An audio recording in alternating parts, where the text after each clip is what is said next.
તમે metro train park કે જાહેર સ્થળોએ લોકોને કાનમાં એરફોન લગાવીને આસપાસના વાતાવરણથી સંપૂર્ણપણે બેખબર થઈને પોતાની દુનિયામાં મસ્ત થઈને રહેતા તો જોયા જ હશે. ઘણીવાર તેમની આસપાસ શું થાય છે તેનો અવાજ પણ તેને સંભળાતો નથી. WHO ના રિપોર્ટમાં જાણવા મળ્યું છે કે આવનારા સમયમાં દુનિયામાં 100 કરોડથી વધારે લોકો બહેરા થઈ જશે. નમસ્કાર, BS9 TV ન્યૂઝમાં આપની સાથે હું ભગવતી વિશાવડિયા. વર્લ્ડ હેલ્થ ઓર્ગેનાઇઝેશનનો એક ચોંકાવનારો રિપોર્ટ સામે આવ્યો છે, જેમાં આવનારા સમયમાં દુનિયાભરમાં 100 કરોડથી વધુ લોકો બહેરા થઈ શકે છે. અને તેની પાછળનું કારણ કોઈ રોગચાળો નહીં, પરંતુ માનવ સર્જિત આફત છે. WHO ની મેક હિયરિંગ સેફ માર્ગદર્શિકામાં એક એવો અંદાજ લગાવવામાં આવ્યો છે કે 2050 સુધીમાં વિશ્વભરમાં 100 કરોડથી વધુ યુવાનો બહેરા બની શકે છે. આ યુવાનોની ઉંમર પણ 12 થી 35 વર્ષની વચ્ચે જ હશે. હાલમાં 12 થી 35 વયની લગભગ 50 કરોડ લોકો વિવિધ કારણોસર સાંભળવાની ખોટ અથવા તો બહેરાશની સમસ્યાથી પીડિત છે. તેમાંથી 25% એવા છે કે જેઓ તેમના અંગત ઉપકરણો જેવા કે ઇયરફોન, ઇયરબડ, હેડફોન પર ખૂબ જ મોટા અવાજે સતત કંઈક બીજું સાંભળવા ટેવાયેલા છે.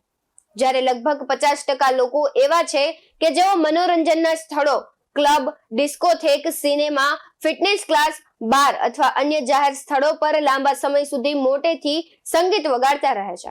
આવી સ્થિતિમાં જોરથી મ્યુઝિક સાંભળવાનો કે કાનના ઉપકરણોનો વધુ પડતો ઉપયોગ કરવાનો શોખ તમને બહેરા બનાવી શકે છે.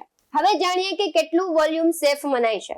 ઉપકરણોમાં આવતું વોલ્યુમ ઘણું વધારે હોય છે, ત્યારે કાન માટે સૌથી સુરક્ષિત વોલ્યુમ 20 થી 30 ડેસિબલ છે.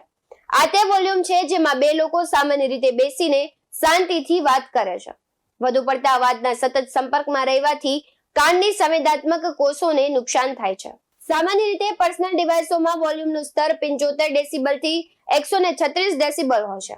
અલગ અલગ દેશમાં તેનું મેક્સિમમ સ્તર પણ અલગ અલગ હોઈ શકે છે.